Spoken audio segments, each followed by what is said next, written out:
사랑하는 주님, 얼른 뵙고 싶습니다. 누군가가 만약 너 지금 그 상태로 주님 만나도 괜찮겠냐고 물으면 사실 대답할 자신은 없습니다. 제 모습이, 제 형편이 썩 좋아 보이진 않기 때문입니다. 그렇다고 해서 주님을 보고 싶은 소망이 없다고 말하지도 못하겠습니다. 내 모습 형편없지만 주님을 보고 싶은, 얼른 뵙고 싶은 소망함은 여전히 제 안에 소망함이 있습니다. 주님 보고 싶습니다.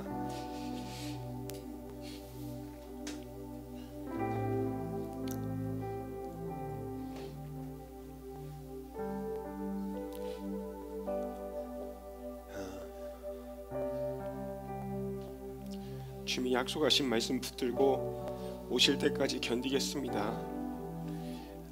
진실로 속히 오리라 하신 말씀대로 아멘. 주 예수여 어서 오시옵소서.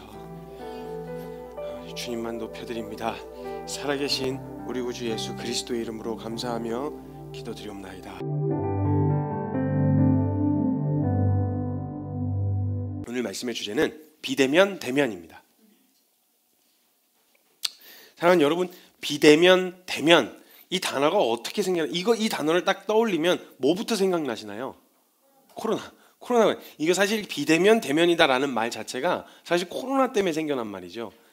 사실은 그냥 마음대로 원하고 만나고 싶을 때 만나고 안 만나고 싶으면 안 만날 수 있었는데, 문제는 어떤 상황의 제재를 받기 시작하니까 대면이냐 비대면이냐, 이건 교회에 매주 주일마다 초유의 관심사입니다. 지금 이거 몇 단계 격상이 됐냐, 이래서 대면 예배를 할 수 있냐 없냐, 비대면이냐 대면, 이런 단어가 코로나 때문에 생기게 되어졌다는 거예요. 이 말씀을 가지고 오늘 함께 좀 나누어 보려고 하는데요. 먼저 말씀부터 찾아보고 시작하겠습니다. 고린도전서 13장 12절 말씀입니다.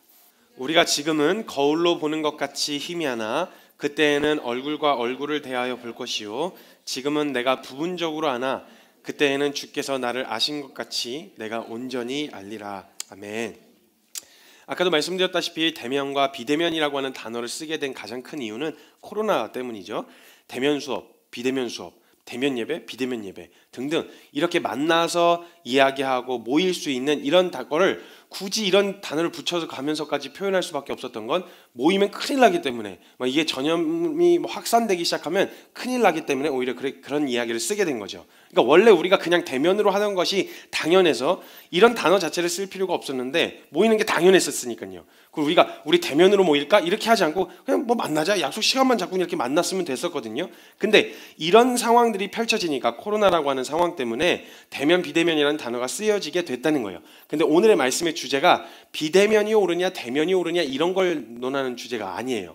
이런 주제하고 전혀 무관한, 코로나하고는 전혀 상관없는 주제의 말씀입니다. 근데 이제 그 단어가 우리가 자주 쓰이게 되어져서 이 단어를 가지고 말씀을 좀 풀어보려고 합니다. 당연히 비대면은요, 우리가 지금 지내보면 알겠지만 비대면은 굉장히 우리를 힘들게 하고 굉장히 답답하게 만들어요. 생계도 흔들리고요, 여러 가지 막 어렵고 답답한 상황들이 펼쳐진다는 거예요.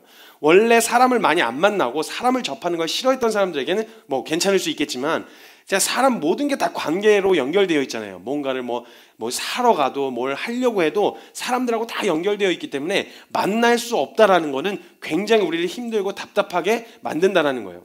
근데 이러한 제재들이 그런 만날 수 있다 없다를 누군가로부터 컨트롤을 받기 시작한다는 이것은요, 이걸 편하게 생각하는 사람은 거의 없을 거예요. 보통 사람들은 그냥 내가 만나고 싶을 때 만나고 안 만나고 싶을 때 안 만나는 이런 걸 생각했을 텐데, 이런 제재를 받기 시작하니까 이게 막 억압으로 다가오기 시작하는 거예요. 그것도 못하고 저기도 못 가고 가니까 막 닫혀있고 이런 것들을 경험하면 답답하고 어렵게 느껴진다는 거예요. 그래서 코로나로 인해서 이런 답답함을 아마 비대면을 통해서 이런 답답함을 느껴보셨을 거예요. 저도 그런데 코로나의 2차 피해가 뭐냐면 피부예요. 피부. 마스크를 하도 끼고 다녀가지고 여기 얼굴이 다 뒤집어지는 거죠. 그런 뒤집어지는 사람들 되게 많더라고요. 여기까지는 다 괜찮은데 여기 밑에서부터 막 뭐가 나는. 그리고 자매님들 되게 신기한 거 발견했어요. 여기까지만 화장을 하시더라고요. 마스크를 거의 안 벗으니까. 그래서 밑에는 깜짝 놀랐어요. 저는 안경 위에 가면을 쓰신 줄 알고 눈에. 이게 여기는 화장을 안 하시고 또 이런 것들이 있더라고요. 그런 2차 피해들이 생기게 되어지는데 그러니까 의도적으로 내가 의도를 해서 만나지 않는 거면 모르겠는데 상황에 의해서 제재를 받거나 어떤 환경적 제재, 그 제도에 의해서 제재를 받아서 만나지 못할 때는 만나고 싶은 욕구가 막 일어난다는 거죠. 일부러 못 가게 하거나 그냥 갈 수 있을 때는 뭐 그냥 생각해보고 뭐 이렇게 여러 가지 생각해볼 수 있었는데 문제는 가지마, 하지마 이러면 마음에 더 하고 싶은 막 욕구가 생긴다라는 거예요. 그래서 애들도 그냥 굳이 냅뒀으면 안 할 일인데 이거 절대 건들지 마. 절대 건들지 마라고 이야기하면 괜히 호기심이 생기는 거예요. 이건 그 공포 영화의 불문율이에요. 저 방에 절대 들어가지 말라고 이야기하는 방이 꼭 공포 영화에서 나와요.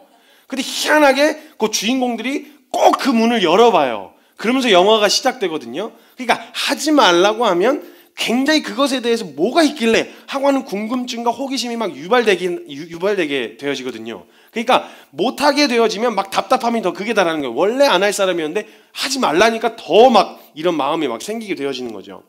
그러니까 그런 상황에 의해 막혀서 자주 못 보고 만나지 못할 때는 만나고 싶은 욕구가 불타오른다는 거예요. 그래서 장거리 연애가 힘들다고 이야기하는 게 만나고 싶을 때는 만나고 싶을 때 만나고 안 만나고 싶을 때 안 만날 수 있으면 그거 괜찮은데 문제는 못 만나는 거예요. 상황이. 그러다 보니까 장거리 연애가 힘든 거가 뭐냐면 만나고 싶은데 볼 수가 없는 거예요. 상황에 의해서 막혀 있거나 뭐 어떤 일에 의해서 갈 수가 없는 상황에 놓여져 있으니까 힘든 거예요. 왜냐하면 보고 싶을 때 못 보기 때문인 거죠. 정말 사랑하면요 만나고 싶고 직접 얼굴을 보고 싶고 대화를 나누고 싶잖아요. 그렇죠? 사랑하면. 물론 이제 계속 보기 시작하면 저거 언제 나가나 뭐 이런 생각하고 언제쯤 안 볼 수 있나 이런 생각이 들 수 있겠지만 저희 어머니가 해주셨던 얘기가 하나 있었는데 뭐였냐면 제가 이렇게 자주 돌아다니는 일정이 많아서 며칠씩 한 3, 4일씩 집을 비우고 이렇게 나가서 이게 돌아다니는 수련의 일정들이 많다 보니까 그래서 처음에 신혼 때 그러니까 초기에는 걱정이 됐어요. 그러니까 제가 막 거의 한 1년에는 한 석 달씩 그러니까 1년에 그러니까 여름에 석 달, 겨울에 석 달 이런 식으로 계속 나가 있다 보니까 거의 1년에 6개월 동안은 집에 거의 안 들어오고 계속 왔다 갔다 하는 이런 일정이 있다 보니까 걱정이 돼갖고 그런 부분들이 좀 걱정이 됩니다. 그랬더니 나가는 게 도와주는 거야. 이렇게 명언을 날리셨어요 저한테. 너가 눈앞에서 사라지는 게 도와주는 거야. 그러니까 나갔으면 한 번 갔으면 오래 있다 오고 이렇게 자주 이렇게 좀 비우라고 자리를 비우라고 이렇게 얘기를 해주시더라고요. 어찌됐건 회사에서 중요한 미팅도요 특수한 상황이 아니고선 만나서 직접 하는 게 보통이에요. 중요한 이야기를 할 때는 보통 만난다라는 거죠. 국가의 수장끼리 모이고 만나는 모임도 그건 굉장히 상징성이 있고 의미가 있기 때문에 그냥 통화하거나 영상 통화한 거 가지고 큰 의미를 부여하지 않아요. 직접 만났다. 이 미국 정상이 대한민국 정상하고 만났다. 이렇게 되어지면 굉장히 큰 의미가 부여되게 된다는 거예요. 중요한 이야기는 보통 만나서 이야기하려고 하죠. 심각한 이야기도 전화로는 좀 하기가 그래서 만나서 이야기하자 이렇게 표현을 하기도 한단 말이죠. 이처럼 직접 만나고 직접 이야기하는 것에는 굉장히 큰 의미가 있다는 거예요. 근데 이런 큰 의미가 있는 이 대면을 어떤 상황이나 환경 때문에 제재를 받기 시작하면 보고 싶고 만나서 이야기해야 되고 만나서 처리해야 되는데 그렇게 하지 못하는 것에 대한 답답함을 느낄 수밖에 없다는 거죠.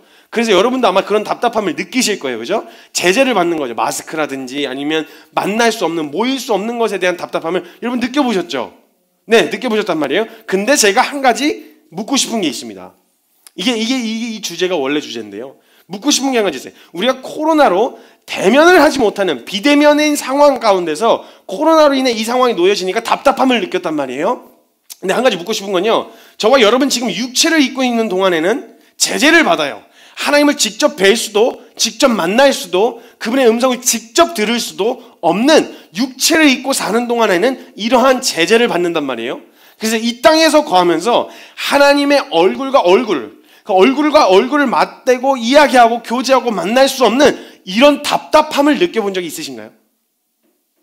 하나님과 직접 교제하고 싶고 우리가 통화로 하는 것과 전달받는 내용들이 있지만 우리가 정말 그 사람하고 교제하고 사랑한다면 직접 만나서 이야기하고 싶은 거잖아요. 이런 소망함이 다 있잖아요. 근데 이걸 하지 못하게 됐을 때 느끼는 그 답답함이 있단 말이에요.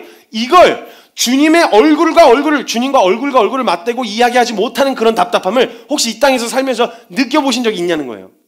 우리가 비대면의 답답함을 경험해 보았단 말이죠. 모이고 싶은데도 모이지 못하고 보고 싶은데도 볼 수 없는 답답함이요. 그런 영적인 답답함이 우리 안에 있냐는 거예요. 이런 영적인 답답함. 와, 주님 보고 싶다. 와, 주님 진짜 만지고 싶고 듣고 싶고 그분과 얼굴을 맞대고 그냥 막 분별해야 되는 게 아니라 다이렉트로 진짜 그 하나님의 음성 막 듣고 싶고 이런 답답함이요. 듣고 싶은데 듣지 못하고 보고 싶은데 보지 못하고 만지고 싶은데 만질 수 없는 답답한 말이에요. 이 비대면의 답답함이라는 정서의 또 다른 표현은요, 대면에 대한 소망함이에요.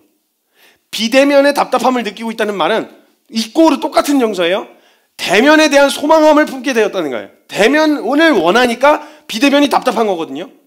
대면을 원하지 않을 땐 비대면은 오히려 감사해요. 그죠? 만나지 않아도 되는 거니까. 제재를 해줄 필요가 없어요. 그 사람은 원래도 안 만났을 거란 말이에요.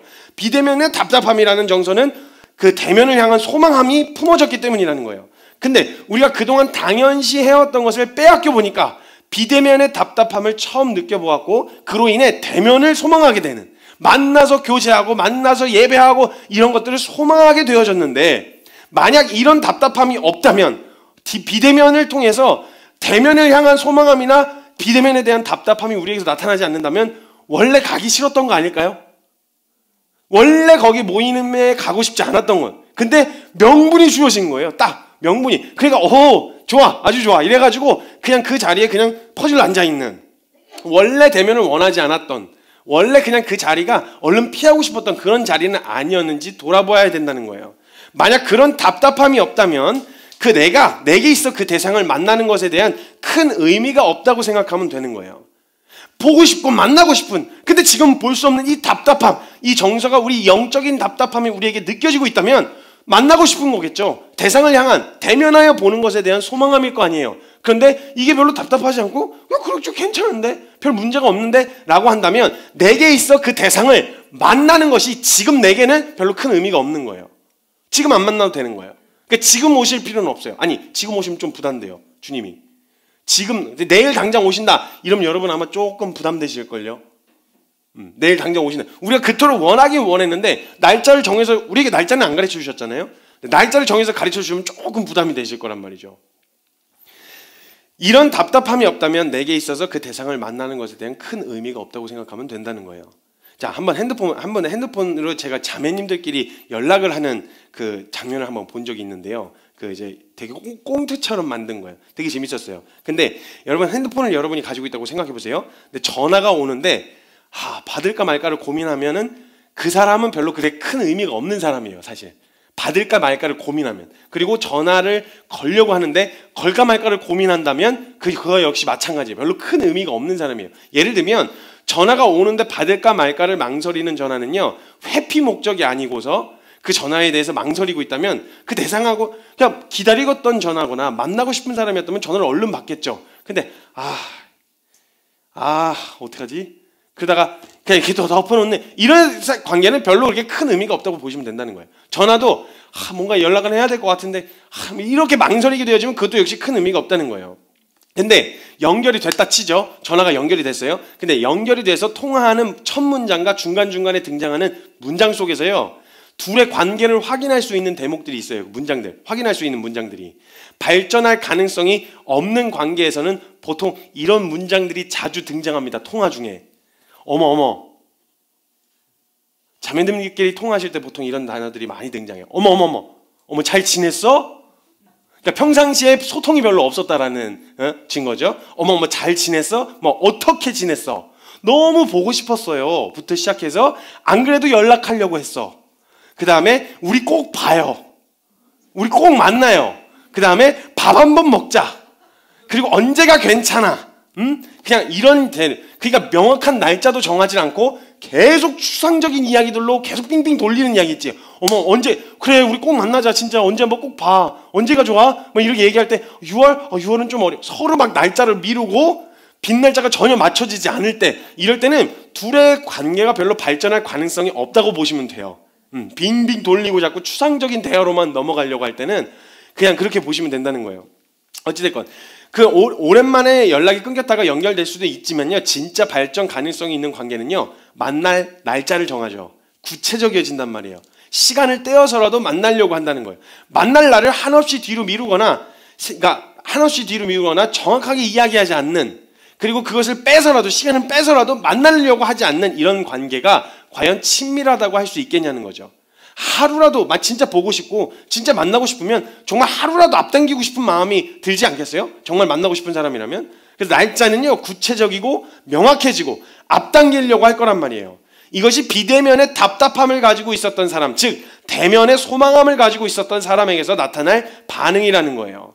자, 여러분 한번 보시죠. 주님이 내일 오신답니다. 이게 만약 사실이라면요, 이게 진짜 주님이 저한테 뭐 이런 거 하면은 이상해지지만, 이런 거 하면 오해하지 마세요. 이것도 영상도 누가 이렇게 또 편집을 해갖고 또 저거 할 수도 있어서 중간중간에 계속 얘기해야 되는데, 주님이 저한테 직통 계시를 해주셔가지고 만약에 야 내가 내일 갈게 이렇게 사람들한테 알려줘 이렇게 얘기해서, 만약 진짜 주님이 내일 오신다는 게 확실해서 제가 여러분 주님 내일 오신대요 이렇게 얘기했을 때 여러분들은 어떤 정서가 느껴지실까요? 과연 여러분에게서 어떤 정서가 느껴지냐에 따라서 지금 우리가 잘 가고 있는가 잘 못 가고 있는가를 확인할 수 있거든요. 만약에 진짜 주님이 내일 오신다라고 했을 때 두려움의 정서가 먼저 찾아 들어온다면 점검해야 될 요소들이 많다는 거예요. 근데 만약에 주님 내일 오신답니다 라고 말하는 게 기쁘다, 그럼 내 꼬라지, 내 형편 이런 건 전혀 상관없이 주님 오시는 게 기쁘고 주님 만나는 것이 기쁨으로 우리에게 다가오기 시작한다면 잘 가고 있다고 보시면 됩니다. 어렵잖아요. 우리가 잘 가고 있는지 잘못 가고 있는지 금방 볼 수 있는 팁인 거예요. 손양원 목사님이 쓰신 시 중에 주님 고대가, 찬송가 가사인데 주님 고대가라고 하는 찬양이 있어요. 찬송가 가사가 1절부터 6절까지인데요. 한번 읽어드릴게요. 대면을 소망했었던 분이 쓰신, 주님 정말 만나고 싶었었던 분이 제목부터 주님 고대가거든요. 1절입니다. 낮에나 밤에나 눈물 머금고 내 주님 오시기만 고대합니다. 가실 때 다시 오마 하신 예수님, 오 주여 언제나 오시렵니까? 2절이에요. 고적하고 쓸쓸한 빈 들판에서 희미한 등불만 밝혀놓고 오실 줄만 고대하고 기다리오. 오 주여 언제나 오시렵니까? 먼 하늘 이상한 구름만 떠도 행여나 주님 오시는가 해 머리 들고 멀리 멀리 바라보는 마음, 오 주여 언제나 오시렵니까? 4절입니다. 내 주님 자비한 손을 붙잡고 면류관 벗어들고 찬송 부르면 주님 계신 그곳에 가고 싶어요. 오 주여 언제나 오시렵니까? 신부되는 교회가 흰옷을 입고 기름 준비 다 해놓고 기다려오니 도적같이 오심하고 하신 예수님, 오신다고 하신 예수님, 오 주여 언제나 오시렵니까? 천년을 하루같이 기다린 주님, 내 영혼 당하는 것을 볼 수 없어서 이 시간도 기다리고 계신 내 주님, 오 주여 이 시간에 오시옵소서. 이 땅에서 이 목사님의 이 주님 고대가에서 혹시 이 땅에서의 답답함이 느껴지시나요? 언제 끝나나? 언제 주님 좀 만나뵈나? 근데 이 답답함과 비례해서 그날을 소망하고 기다리는 마음도 느껴지시지 않아요? 주님 언제 오십니까? 내가 행여라도 구름, 이 가사가요 제 마음을 울려서 제가 되게 좋아하는 찬양 중에 파수꾼의 노래라는 찬양이 있어요. 행여라도 구름 한 조각이 뜨면, 구름 타고 오신다고 했으니까 주님 오시려나 싶어서 버선발로 그냥 뛰어나가는 이 마음이 좀 전달이 되시나요? 가사에서 이 땅에서의 비대면에 대한 답답함, 주님을 얼굴과 얼굴로 맞대어 볼 수 없는 이 답답함이 커질수록 그날을 향한 소망함이 비례해서 함께 커지는 거예요. 빨리 보고 싶다, 만나 뵙고 싶다, 이런 소망함이에요. 제가 성경 인물 중에 되게 부러워하는 인물이 한 사람 있습니다. 모세인데요. 하나님께서는요 모세를 친히 친구와 같이 얼굴과 얼굴을 맞대서 교제하셨다는 거예요. 저 그게 어떤 친밀함이었을지 진짜 너무 궁금한 거예요. 신명기 34장 10절 말씀에 보면요, 그 뒤에 이스라엘에는 모세와 같은 예언자가 다시 나지 않았다. 주님께서는 얼굴과 얼굴을 마주대고 모세와 말씀하셨다는 거예요. 얼굴과 얼굴을 마주대고 교제하셨다고 성경이 기록되어 있는데, 여러분 구약시대에 하나님이 보내신 천사나 하나님의 사자만 봐도요 사지를 벌벌 떨면서 오호라 내가 죽게 되었구나, 하나님의 거룩한 사자를 보았으니 내가 죽게 되었다 이러면서 벌벌 떨었는데, 도대체 하나님과 얼마나 친밀해야 그 정도의 관계를 누릴 수 있을까라고 하는 제 안에 막 소망함이, 얼마나 행복했을까. 그냥 막 두려움에 막 얼굴과 얼굴을 마주대고 있는 게 무섭고 막 벌벌 떨고 있었던 게 아니라 친구처럼 대화했다는 거 했거든요. 성경에 기록되어 있거든요. 그 친구처럼 대화하는 이게 얼마나 친밀하고 행복했을까 하는 제일 부러운 사람 중에 한 사람이에요. 모세가 볼 수도 없고 만질 수도 없고 들을 수 없는 이 비대면의 답답함이 가져다주는 유익이 하나 있습니다. 뭐냐면 바로 대면을 향한 소망함이 함께 일어난다는 거예요. 빨리 보고 싶은 일을 만들어서라도, 명분을 만들어서라도 얼른 얼굴과 얼굴을 맞대어 교제할 날을 꿈꾸게 되어진다는 거예요. 얼굴과 얼굴을 맞대는, 즉 주님을 만나볼 그날을 꿈꾸게 된다는 거예요. 우리가 얼굴로 보던 이 땅에서의 삶이, 그러니까 우리가 살아가는 삶은요, 이 땅에서의 삶이 다인 것처럼 살아서는 안 된다는 거예요. 그저 풀리지 않는 답답함이 결론이 되어져서는 안 된다는 거예요. 우리가 이 땅에서의 삶이 다인 것처럼 살면요, 하나님은 불합리하고 불공평하신 하나님으로밖에 인식이 되지 않아요. 왜 저 사람은 잘 먹고 잘 사는데 나는 이렇게 살아야 돼요? 왜 저 사람은 건강하고 팔팔한데 왜 나는 이렇게 아프고 병들어야 돼요? 라고 하는, 이 땅에서의 삶이 다라면 그건 진짜 불합리한 거죠.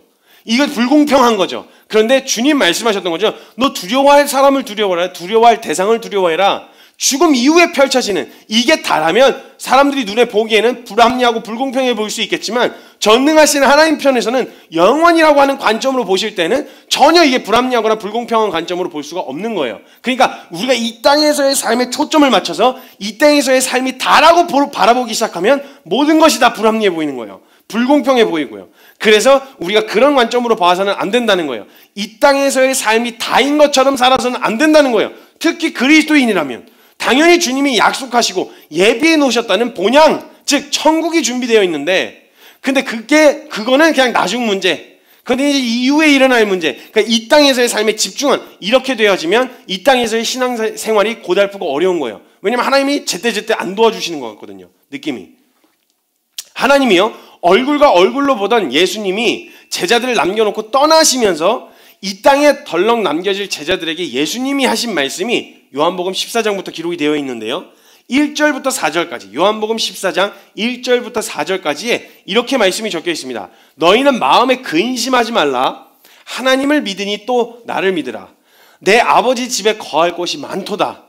지금은 너희가 없을 텐데, 그러니까 만약에 제자들에게 이 땅에서의 삶이 다였다면요, 이 땅에선 나그네처럼 사는 게 다라는 거예요. 그럼 집 있는 사람을 봤을 때 불공평해요 라는 생각이 들 수 있잖아요. 근데 하나님의 관점은 뭐냐면 영원의 관점이란 말이에요. 그 영원의 관점으로 봤을 때 이 땅에서 너가 집이 없어? 걱정하지 마. 내가 내 아버지 집에 거할 곳이 많도다. 많아. 그렇지 않으면 내가 너희에게 얘기했을 거야. 너희에게 일렀으리라. 내가 너희를 위하여 거처를 예비하러 가노니, 지금 내가 먼저 가는 건 너희 거처를 예비하러 가는 거야. 가서 너희를 위해서 거처를 예비하면 내가 다시 와서 너희를 내게로 영접하여 나 있는 곳에 너희도 있게 하리라. 이 땅에서 어떻게 해주시겠다는 약속이 없어요. 이 땅에서 잘 살게 해줄게, 혹은 이 땅에서 이렇게 살게 해줄게, 이런 걸 얻게 해줄게 라고 하는 약속은 없어요. 다만 다시 만날 날, 그날에 대한 이야기를 해주시는 거예요. 예수님이 하신 약속은 다시 만날 날에 내가 너를 위해서 이렇게 준비해 놓을 거야. 아마 이 땅에서 사는 동안에는 이 세상의 이치대로, 이 세상이 흘러가는 대로 더러운 걸 아무리 뭐 세상에서 파라다이스를 이뤄보려고 하고 노력을 다 해봐도, 별 난리를 쳐도 죄인들끼리 사는 인생, 모여 사는 그 인생 안에선 물론 하나님이 개입하시지만 그 상황 가운데서는 그냥 세상 돌아가는 대로 잘 먹고 사는 사람은 계속 잘 먹고 잘 살고, 못 먹는 사람은 계속 못 먹고. 이거 하루 이틀에 일어난 일인가요? 잘 먹고 잘 사는 사람은 계속 잘 먹고 잘 살고, 못 먹고 가난한 사람은 계속 가난한, 이 패턴이 단지 요 몇 년 사이에만 일어난 일인가요? 아니죠. 계속 그래왔어요. 빈부격차는 어느 때나 빈부격차가 있었단 말이에요. 그러니까 그걸 해결해 보려고 난리를 치고 하는데 빈부격차 그 대상만 바뀌어요. 빈부격차는 여전히 존재하고 대상만 바뀌어요. 막 들고 일어나고 바꿔놓으면 그 사람들이 또 부와 뭐 이런 걸 다 누리고, 그러다가 또 내려오면 또 바뀌고, 그냥 똑같아요. 계속 반복이에요. 사실 이 땅에다가 소망을 둘, 여기서 뭔가 대단한 하나님 나라가, 그리고 막 천국의 파라다이스가 이루어질 거라는 것 자체가 사실은 불가능한 게 맞죠. 근데 주님의 관점은 어떤 관점이냐면, 내가 이 세상을 다 뒤집어 엎어놓고 내가 다 바꿔놓고 이런 약속을 해주신 게 아니라, 내가 다시 올 거야. 다시 와서 내가 이미 준비해 놓은 처소로, 예비해 놓은 처소로 너희를 함께 데리고 갈 거야. 그러니까 하나님은 영원의 관점으로 보시는 거예요. 준비한. 그러니까 예수님 남겨진 제자들이 예수님 없는 동안 여러 가지 사역도 많이 하고 그들의 삶에 여러 가지 모습과 모양이 나타났지만, 궁극적인 방향과 그들의 인생의 목적은 뭐였냐면 대면하는 그날이었어요. 예수님을 대면하여 뵙는 그날이요. 그래서 그걸 소망하고 살아야 되는, 인생을 살았단 말이에요. 그러니까 성경 말씀에 등장하는 성경 인물들도요, 대부분 전부 다 주님 만나게 되어지는 그날, 주님을 다시 뵙는 그날, 이것을 소망하고 바라는 삶으로 살았다라는 거예요. 그러니까 나그네가 가능했어요. 나그네로서 사는 삶이 가능했어요. 왜냐하면 이 땅에서의 삶이 다가 아니었다는 걸 알고 있었으니까. 주님도 그렇게 계속 말씀해 주셨고요. 제가 그래서 설교 준비를 딱 하면서 요 뒤에 방향성을 어떻게 잡으려고 그러냐면, 주님, 저와 여러분, 이제는 우리가 이 땅에다 소망을 두지 말아야 합니다. 그렇기 때문에 주님, 우리가 하늘 소망을 품고 우리가 달려가야 합니다. 덧정 없이 삶에 대한 미련 버리고 우리 주님 말씀을 향해서 달려갑시다 라고 하는 방향으로 가려고 그랬어요. 근데 설교 준비하다가 주님이 갑자기 기도하면서 마음을 주시는데 설교 방향을 확 트시더니 주님이 갑자기 하나님의 마음을 좀 저에게 가르쳐 주시는 시간이 있었어요. 이 상황이 되어서야 제가 주님을 향한 소망, 그날에 대한 소망, 비대면에 대한 답답함을 이야기하고 논했는데요. 여기까지 딱 묵상을 하고 나서 주님이 갑자기 부어주시는 마음이 있었어요. 요한계시록 22장 7절 말씀 한번 보시겠어요? 보라, 내가 속히 오리니 이 두루마리의 예언의 말씀을 지키는 자는 복이 있으리라 하더라. 12절 말씀 한번 다시 읽어볼까요? 12절입니다. 시작. 보라, 내가 속히 오리니 내가 줄 상이 있어 각 사람에게 그가 행한 대로 갚아주리라. 20절 말씀 한 번만 더 보겠습니다. 20절 읽겠습니다. 시작. 이것들을 증언하신 이가 이르시되 내가 진실로 속히 오리라 하시거늘 아멘. 주 예수여 오시옵소서. 지금 여기서 계속 반복되어지는 문장이 뭐냐면 속히 오겠다. 내가 속히 오리니. 그러니까 이게 무슨 말이냐면 빨리 가고 싶은 소망함을 지금 주님이 내비치고 계신 거예요. 빨리 가고 싶으신 거예요. 그냥 갈게, 안 가고 싶은 사람은요 빨리 갈게 이런 말 잘 안 쓰거든요. 그냥 와, 빨리 와, 왜 안 와? 보통 독촉하는 사람들 입장에서 그런 얘기를 하죠. 빨리 와 이렇게 얘기하는데, 안 가고 싶은 사람은 알았어 갈게 이렇게 하는데, 뭔가 만나고 싶은 사람들이 뭐 시간이 좀 늦어졌다고 내가 빨리 갈게 이렇게 얘기한단 말이에요. 진짜 빨리 가기를 원하는 거예요. 진심을 담아 이야기할 때 빨리 갈게 이렇게 얘기를 한단 말이에요. 근데 지금 주님이 어떤 마음을 내비치셨냐면 내가 속히 오리니, 내가 속히 갈 거야, 빨리 갈 거야 라는 이야기를 하시는 거예요. 주님이 대면을 더 소망하고 계신다라는 거예요. 근데 주님은요, 에덴 동산에서 아담과 하와가 범죄한 이후로 쫓아내셨어요. 그들을 쫓아내신 그 순간부터 이 비대면의 답답함을 하나님이 먼저 느끼고 계셨어요. 왜냐하면 하나님이 창조하실 때부터 얼굴과 얼굴을 맞대고 교제하고 사랑하고 나눈 이런 대상으로 우리를 만드셨는데, 그 목적을 완전히 상실해버린 그 대상이 우리가 죄인이 되어버린 거예요. 그러니까 만나고 싶으신데 우리가 주님과 교제하는 것보다 주님이 우리와 교제하시기를 더 원하고 계시는 거예요. 우리가 그날을 향한 소망보다 하나님이 그날을 향한 소망이 더 짙으신 거예요. 만나고 싶은 거예요. 비대면의 답답함을 이미 수천 년 동안 느껴오셨어요. 물론 하루를 천년같이 쓰시는 분이시지만 그 비대면의 답답함, 빨리 가고 싶은데, 빨리 만나고 싶은데, 빨리 교제하고 싶은데, 이런 마음을 하나님이 저에게 내비쳐 주시는 거예요. 근데 그렇게 만나고 싶다고 주님이 그냥 덜렁 나타나시면 그 하나님의 거룩을 감당하지 못하고 완전히 그냥 죽어버리니까, 우리가 그냥 소멸해버릴 수밖에 없으니까 만나고 싶은데도 만날 수 없어서 그렇게 수천 년이 지난 거예요. 그리고 우리를 만나고 싶으신 하나님께서는 우리 스스로 하나님의 수준의 거룩을 이뤄낼 수 없는 우리 대신해서 하나님이 인간이 되어 오신 거예요. 만나보시려고. 잠깐 만나보시고 영원 가운데서 다시 또 대면하여 만나고 교제하는 그날을 꿈꾸시면서 예수님이 직접 인간이 되어 오셨다는 거예요. 그리고 다시 떠나시면서 꼭 다시 만나자고, 다시 내가 금방 다시 올 거야 라고 만나고 싶어 하시는 그 간절한 마음을 대면으로 얼굴과 얼굴을 맞대고 교제하는 그날을 꿈꾸시면서 다시 승천하셨어요. 그리고 지금 계속 강조하시는 게 뭐냐면 내가 다시 올 거야. 근데 빨리 올 거야. 내가 빨리 갈게 라고 하는 이 속히 갈 거라는 말을, 하나님의 마음을 계속 표현하고 계신 거예요. 저는 이거 몰랐거든요. 제가 그 마음을 품어야 된다고 생각했어요. 난 그날을 소망해야 돼. 그날을 꿈꿔야 돼. 내가 하나님 심판대 앞에 서서 하나님께 착하고 충성된 종아 이런 칭찬을 들어야 돼 라고 생각하고 제 입장만 생각하고 있었는데, 말씀 묵상하다가 주님이 가르쳐 주신 게 하나님이 빨리 만나고 싶어 하시는 거예요. 하나님이 얼른 오고 싶으신 거예요. 이 모든 세상 안에서의 의인들이 받는 고통과 아픔에 대한 모든 것에 대한 그 의인의 억울함을 신원해 주시는 하나님이 그 모든 것을 끝내시고 진짜 하나님을 사랑하고 하나님과 교제하기를 원하는 사람들과 영원 가운데서 함께 하시기를 우리가 원하는 것보다 더 원하시는 거예요, 하나님이. 빨리 가고 싶으신 거예요. 그러니까 하나님이 지금 더 답답한 거예요. 하나님이 지금 이 비대면의 시간 속에서 대면을 소망하고 계셨어요. 엄청 답답한 거예요. 근데 저에게 그냥 이걸 가르쳐 주신 거예요. 지금 비대면, 대면이냐 이런 예배에 대해서 생각하다가 비대면, 대면하고 비대면. 여기서 주님이 가르쳐 주시는 게 뭘까? 뭘 배울 수 있을까? 고민을 하고 말씀 앞에 머무는데 주님 이걸 보여주시는 거예요. 비대면에 대한 답답함은 대면에 대한 소망함이라는 거예요. 동반될 수밖에 없다는 거예요. 그럼 주님은 지금까지 수천 년 동안 우리를 직접 보고 싶으시고 직접 만나서 막 교제하고 그분의 음성과 하나님이 주신 그 놀라운 지혜들을 마음껏 막 나누고 싶으신데 문제는 그렇게 되면 우리가 죽어버려요. 그러니까 그걸 못하시고 이 예수 그리스도라고 하는 통로로 그 은혜를 힘입어서 나오는 자들에게 허락되어진 은혜로밖에 표현이 안 되는 거예요. 만나고 싶은데 모든 영혼들 다 만나고 싶으시고 다 교제하고 싶은데 그걸 못하고 계신 이 답답함, 대면에 대한 소망함을 주님이 품고 계시다는 걸 보여주시는 거예요. 그러니까 하나님이 대면을 하고 싶으셔서 대면하시면 대면하자마자 곧바로 영원한 비대면이 되는 거예요. 그래서 지옥 만약에 그냥 주님이 이대로 그냥 오셨다. 주님이 지금 이 상황에서 오셨다. 너무 만나고 싶어서 딱 오셨는데 한 번 보는 순간 영원한 비대면이 되는 거예요.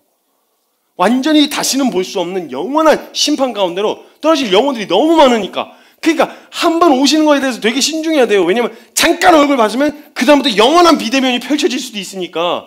그러니까 주님이 어떻게든 대면되기 전에, 만나기 전에 지금 비대면인 이 상황에서 어떻게든 한 사람이라도 더 그 안에 은혜 안에 데리고 오셔야 되는 거예요. 그래야 예수님 오셨을 때 대면하여 보는 진짜 영원한 대면 가운데서 함께 거할 수 있는 은혜가 안에 거할 수 있는 사람들이 생기기 때문에 그런 거예요. 그러니까 지금 당장 오시면 영원한 비대면으로 빠질 사람들이 너무 많은 거예요. 영원한 대면이 되어야 되는데 영원한 비대면이 되는 것만큼이나 고통스러운 게 있겠냐는 거예요. 얼굴 보고 싶어 하는데 그 이후로 다시는 못 보게 된다. 한 번 보면 다시는 못 본다. 이렇게 되어지면 그것만큼 고통스러운 일이 어디 있겠냐는 거예요.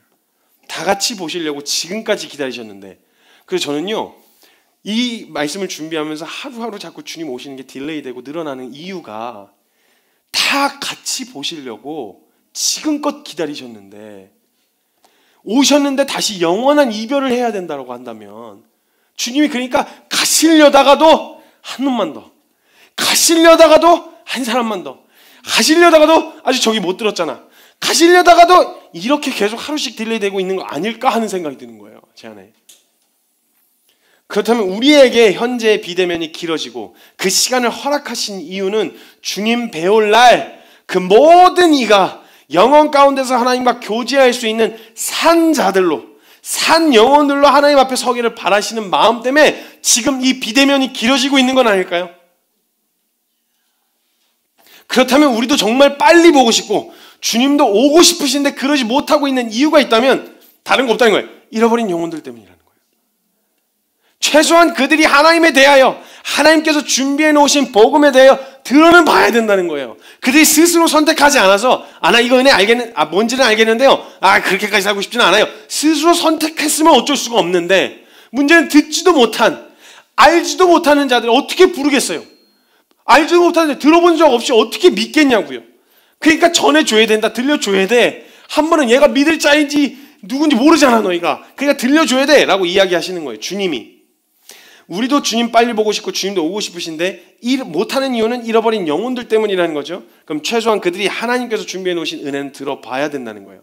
그리고 또 오지 못하시는 또 다른 이유가 하나 있는데, 주님이 오고 싶으신데 못 오시고 있는 계속 이유는 뭐냐면 잃어버린 영혼들 때문이라는 게 궁극적인 이유인데요. 근데 우리가 자꾸 굼떠가지고, 우리가 시선이 자꾸 지금 현재 상황, 내가 지금 살아가는 이 땅에서의 삶이 다인 것처럼 거기에 초점을 맞추고 살아가는 바람에 하나님도 오고 싶으신데 잃어버린 영혼들 때문에 못 오신다고 하시고, 나도 주님 보고 싶다면 목적은 딱 하나예요. 주님이 못 오시는 이유가 그것 때문이고 내가 주님을 만나 배워야 되는데 주님 못 오시는 이유가 그것 때문에, 그거 하나밖에 이유가 없는 거예요. 그럼 거기에 온통 초점이 거기에 맞춰진 삶, 그러니까 복음을 듣고 은혜를 경험한 사람에게 선교라고 하는 주제, 저 말고 선교라고 하는 주제는 이건 빼놓을 수 없는 영역이에요. 이건 그리스도인이라면 선교라고 하는 주제를 빼놓을 수가 없어요. 왜냐면 은혜를 경험해서 주님 만나고 싶어. 근데 주님 뭐 때문에 못 오셔? 잃어버린 영혼들 때문에 못 오신대. 그러면 내가 할 수 있는 건 다른 거 없어요. 잃어버린 영혼들을 찾아 나서는 것밖에. 찾아 나서는 것밖에 없는 거예요. 그 위치와 그 역할과 그 자리가 선교지, 해외 선교지냐 아니면 직장이냐 학교냐 캠퍼스냐 어디냐 이것만 다를 뿐, 위치가 다르고 역할이 다를 뿐 우리의 부르심은 선교적인 부르심 그 이하의 삶은 없다는 거예요. 이 은혜를 경험한 사람에게 주님이 오고 싶으신데 우리가 그 자리에 순종하지 않는 거예요. 나 잘 먹고 잘 살아야죠. 나 이렇게 살아야죠. 나 이거 누려야죠. 하느라고 나만 누리라고 주신 은혜가 아니라 모든 일을 살리고도 남을 복음을 주셨는데 문제는 나만 잘 먹고 잘 살고 있어. 심지어 나 혼자 잘 먹고 잘 살다가 의심도 해. 나 혼자 이게 복음이 맞는 거야? 아니, 나를 살릴 뿐만 아니라 이게 이 생명력이 살리는 데까지 나아가는데 네 안에서만 고여 있는 거예요. 이 생명력이 흘러가질 않고 우리가 굼떠서 우리의 불순종 때문에 어쩌면 주님 오시는 것을 계속 딜레이 시키고 있는 건지도 모른다는 거예요. 주님이 직접 딜레이 하신 이유는 뭐냐면 잃어버린 영혼들 때문에. 근데 또 늘어나는 이유는 뭐냐면 잃어버린 영혼들에게 우리가 들려줘야 되는데 들려주지 않으니까 계속 더 늘어나는 거예요. 지금 코로나 시대에서 우리가 현재 비대면으로 살아가고 있지만 언젠가 올 대면을 준비하고 있잖아요. 그렇죠? 이와 마찬가지로 이 땅에서 살면 좀 어떻게 하면 좀 더 안주할지, 어떻게 하면 좀 더 편할지가 아니라 주님 만날 날을 준비해야 되잖아요. 지금 비대면이 계속 결론이 아니라 대면을 준비하고 해야 돼. 코로나 끝나면 바로 또 이렇게 해야 돼 라고 생각하고 준비하고 있는 것처럼 우리가 언젠가 주님 만날 텐데 그 하나님 앞에 서게 될 텐데 이 땅에서 어떻게 좀 더 편안할지를 고민하는 게 아니라 주님 만난 날을 고민해야 되는 거 아니냐는 거예요. 주님 만날 날을 준비하는 건 다른 거 없어요. 여러분이 잘 갈고 닦아서 엄청 멋있는 모습으로 사는 거? 아니요. 주님 그런 거 기대 안 하세요. 그런 걸 저와 여러분에게 기대하신 적이 없어요. 왜냐하면 저와 여러분에게서 선한 게 나오지 않을 거라는 걸 알고 계시거든요. 그래서 너희에겐 절대 선한 게 나올 수 없는 걸 알기 때문에 그래서 내가 간다. 그래서 예수님이 직접 오신 거였는데 선한 모습으로 최대한 멋진 모습으로 주님 앞에 서려고 하는 엄청난 사역의 열매 막 결과 이런 걸로 주님 앞에 서려고 하는 이걸로 증명하는 거 아니에요. 하나님 앞에서. 근데 내가 주님 앞에 섰을 때 가장 기뻐하실 일은 뭐냐면 주님 같이 데리고 왔어요. 제가 이놈이 코 깨어가지고 이놈은 같이 데리고 왔어요. 주님 앞에 함께 서 누가 한 놈이라도 더 데리고 가가지고 주님 제가 같이 데리고 왔어요. 주님이 가장 기뻐하신 열매가 바로 나와 너라는 거예요. 저와 여러분이라는 거예요. 열매 자체가. 저와 여러분이란 말은 여기 계신 성도님들 뿐만 아니라 성도님들이 가서 이야기하실 이야기예요. 나하고 너야. 하나님이 가장 기뻐하실 열매는 내가 뭔가 대단한 업적을 이루고 네가 사역적으로 성공하고 네가 사업으로 성공하고 이런 게 아니라 열매 자체가 계속 이야기했잖아요. 하나님이 가장 기뻐하신 열매가 뭐냐? 저와 여러분이라고요. 그럼 나가서 똑같이 얘기하는 거예요. 하나님이 가장 기뻐하신 열매가 뭐야? 나와 너야. 이 사람들 하나님이 가장 기뻐하신 이 열매 데리고 주님 앞에 함께 서는 거예요. 이걸 하나님이 가장 기뻐하신다는 거예요. 우리가 받은 은혜와 복음은요, 우리에게만 머물러 있는 것이 아니라는 거예요. 나뿐만 아니라 열방을 먹이고 살릴 만한 놀라운 능력들을 가지고 있다는 거예요. 대면을 준비하셔야 돼요. 준비하는 건 다른 거 없어요. 한 사람이라도 더 데리고 가는 거예요. 한 명이라도 더요. 여러분이 복음에 대해서 잘 전하고 복음에 대한 지식이 뛰어나고 아니요. 받은 만큼만 하는 거예요. 깨닫게 해주시는 은혜만큼만 하는 거예요. 물론 더 배우고 더 깊이 알아가야 되겠지만 오늘 내가 영혼을 살리는 건 내 말 주변에 있는 게 아니에요.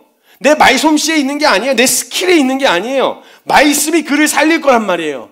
그러니까 다른 거 없는 거예요. 우리가 하는 역할은 그냥 뭐예요? 그 사람 데리고 그냥 가는 거예요. 붙들고 서 있는 거예요. 그냥 같이 주님 앞에. 그래서 우리가 다른 거 놓치지 말아야 될 건 주님 만날 날에 가장 준비해야 되는 건 뭐냐? 영혼 살려야 된다는 거예요. 한 놈씩 붙잡으셔야 돼요. 뭐 교회를 데리고 오고 뭐 교회에 사람들이 많이 이런 거 필요 없어요. 여러분들이 여기서 받으신 은혜들 그대로 현장에서 한 사람 붙들고 진짜 내가 무슨 수를 써서라도 얘는 무조건 데리고 간다. 내가 무슨 수를 써서라도 주님 오실 때 이 녀석만큼 내가 진짜 코 깨고 간다 라고 생각이 품게 되어지신다고 제가 이 얘기를 할 때 지금 딱 떠오르시는 사람들 있으시죠? 딱 떠오르시는 사람들. 무슨 수를 써더라도 주님 앞에 설 때 내가 이놈 같이 붙들고 선다. 같이 산다. 이런 마음으로 진짜 주님이 우리를 그렇게 붙들고 매달리셨던 것처럼 그렇게 영혼 붙들고 매달리는 대면을 준비하셔야 돼요. 이게 진짜 대면을 준비하는 거예요. 제가 아까 기도할 때도 얘기했지만 주님이 오셨다고 주님 오심을 소망하고 바래요. 근데 누군가가 진짜 물을 때 너 주님 만날 준비됐어? 너 진짜 그대로 너 지금 그 상태로 주님 만나도 괜찮겠어? 라고 물으면요, 와, 이 대답이 안 나오는 거예요. 저 스스로 질문할 때 대답이 안 나오는 거예요. 그래서 와, 이꾸라지로는 어떻게 주님을 만나뵐 수 있겠어? 내 지금 이꾸라지라면 주님 앞에 너무 부끄럽지 않을까? 내가 혹시 또 나 모르신다고 하면 어떡하지? 이런 막 두려움이 제 안에 막 찾아 들어오더라고요. 그런데 내 꼬라지가 이렇긴 한데 그렇다고 주님을 보고 싶은 소망함이 없다고는 말 못하겠는 거예요. 주님을 만나고 싶긴 해. 정말 소망함이 있어요. 뵙고 싶어. 근데 주님 만나도 괜찮겠냐라고 하면 그럼 주님 몫이니까 난 잘 모르겠는데 난 그냥 오늘 주님 보고 싶어. 주님 만나고 싶고 주님 만지고 싶고 또 그분의 음성 듣고 싶고 지적교제, 이 소망함은 실제 존재하는 소망함이에요. 잘하냐 못하냐 하고 상관없이 내 안에 있는 소망함이에요. 그 소망함으로 우리 대면을 준비해야 돼요. 주님 만날, 여러분 잘하고 못하고 잘나고 못나고가 아니라 주님 만날 날을 준비하시는 건 진짜 한 사람이라도 더 빨리 오셔야 되니까 그 잃어버린 영혼들을 되찾는 믿음의 순종의 자리에 우리 함께 섰으면 좋겠다는 마음이 있습니다. 이 시간 잠깐 같이 함께 기도하겠습니다. 제가 굉장히 감명 깊게 본 영화 두 편이 하나 있었어요. 최근 영화는 아니었는데 핵소고지라고 하는 영화였어요. 고지가 있는데 일본 세계 2차 대전 때 거기에 있었던 이제 병사 하나가 훈장을 받은 병사였는데 그 병사가 모든 사람들이 그 고지에서 그러니까 거기 있으면 그냥 다 죽을 게 뻔하니까 전멸할 게 뻔하니까 부상자들 즉 사망자가 아닌데도 부상자들을 두고 다 철수했어요. 그래서 일본 병사들이 그냥 살아있는 병사들을 이렇게 죽이면서 다녔거든요. 근데 거기에 한 병사의 주인공인 핵소고지 영화의 주인공인 한 병사가 다 철수하고 다 빠져나간 그 현장에서 그냥 가만 냅두면 죽을 수밖에 없는, 그리고 내비둬도 아무도 뭐라고 안 하는데 그 사람이 계속 한 명씩 들어다 날라서 한 명씩 구출하기 시작해요. 자기 목숨을 걸고 막 현장에서 끄집어내요. 폭탄 막 떨어지고 일본 병사들한테 걸려가지고 막 죽을 뻔한 여러 위험을 넘기면서 한 사람씩 끄집어내요. 그 사람이 그 핵소고지 절벽 밑으로 사람들을 이렇게 밧줄로 묶어서 내리다가 손 껍데기가 다 밧줄이 밀려가지고 껍데기가 벗겨지는데 벌벌 떨어서 더는 못하겠다 라고 했을 때 그 사람이 계속 반복적으로 던졌던 그 말이 있어요. Help me one more. 한 명만 더 도와주세요. 하나님 도와주세요. 한 명만 더 구하게. 하나님 딱 한 명만, 딱 한 사람만 더요. 제발 저에게 힘을 주세요. 그래서 또 그 상태로 일어나서 벌벌 떨면서 또 한 사람 들쳐업고 내려와요. 또 한 사람 또 들쳐업고 내려와요. 그렇게 수십 명을 다 죽었다고 생각한, 전사자로 그냥 다 죽었다고 생각한 그곳에서 수십 명의 사람들을 끄집어내요. 그렇게 계속 반복해서 외쳐요. Help me one more. 한 명만 더 구하게. 한 사람만 더요. 그리고 쉰들러 리스트라고 하는 영화가 있었어요. 오스카 쉰들러라고 하는 사람인데요, 독일인이었어요. 이때도 배경은 세계 2차 대전 때 독일인들이 무참하게 독일 군사들이 유대인들을 학살하고 있을 때였어요. 그때 워낙 유대인들이 똑똑하고 일을 잘하니까 싼 값에 사업을 하던 사람이었는데 싼 값에 사람들을 쓸 수 있으니까 이 사람들 한두 사람씩 사서 싼 값에 돈을 주고 사서 쓰기 시작했어요.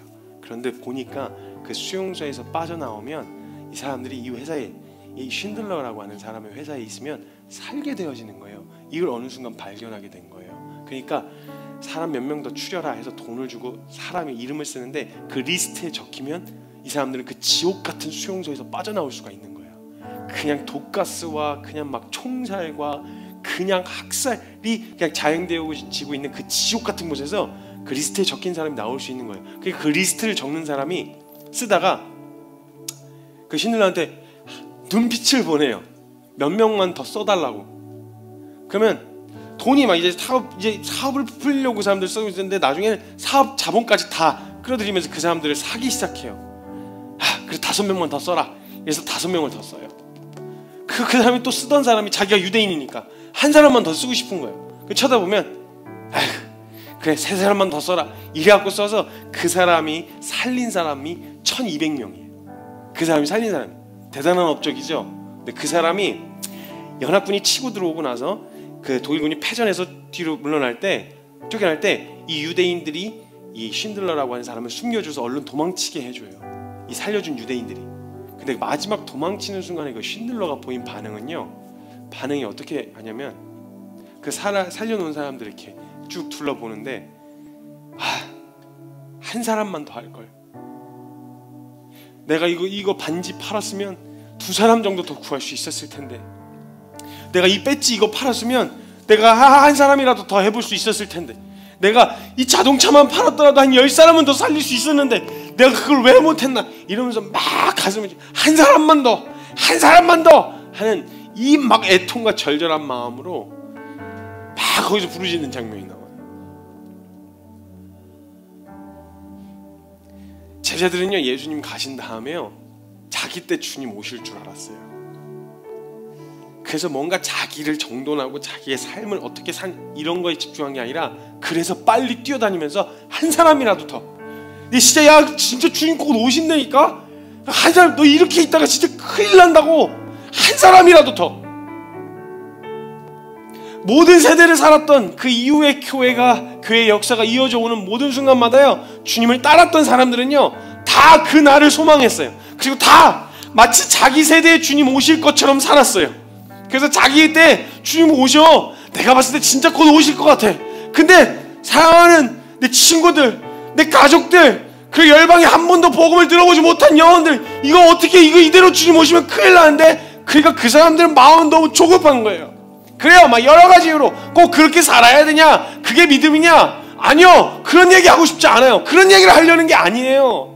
근데 주님이 오고 싶고 우리도 주님 보고 싶은데 못 오시는 이유가 있다면 그것도 잃어버린 영혼들 때문이에요. 그리고 또 두려운 게, 오시는 게 두려운 이유가 있다면 다른 거 없어요. 사랑하는 내 가족들은 어떻게 해? 이대로 주님 만나면 내 친구들은 어떻게 해? 저 나라에 있는 영혼들은 어떻게 해?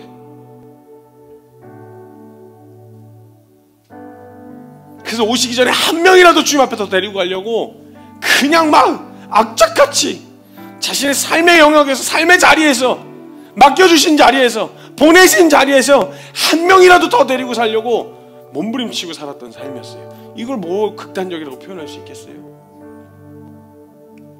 그냥 주님 빨리 만나고 싶어서 그런 건데. 사랑하는 여러분, 주님 빨리 보고 싶으신가요? 주님이 오시지 못하시는 이유가 하나 있으시대요. 잃어버린 영혼들 때문에. 지금 이대로 주님 만나면 큰일 나니까, 이대로 그냥 이러면 영원한 이별 가운데 있어야 되니까 주님 못 오시고 계신데요. 사랑하는 여러분, 우리가 정말 주님 빨리 보고 싶으면 빨리 오셔야 되잖아요. 한 사람이라도 더 데리고 가야 되죠. 우리 좀 마음으로 결정하셨으면 좋겠어요. 이 은혜, 내게 주신 이 은혜 내게만 머무르지 않도록, 하나님 이게 흘러갈 수 있도록 생각나게 해주신 사람 붙들고 기도합시다. 그리고 만나기를 힘써서 이 복음 나눕시다.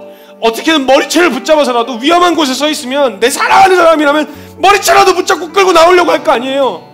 그럼 간절하고 애틋한 마음으로 한 사람이라도 더 데리고 갑시다. 하나님, 저희 하나 더 데리고 왔어요. 나 다시 갔다 올게요. 지금 저희 한 명 더 데리고 왔어요. 그냥 다른 거 없어요. 내가 잘난 사역, 잘난 모습, 이거 주님 앞에 보여드릴 게 아니라 한 영혼이라도 더 데리고 갑시다.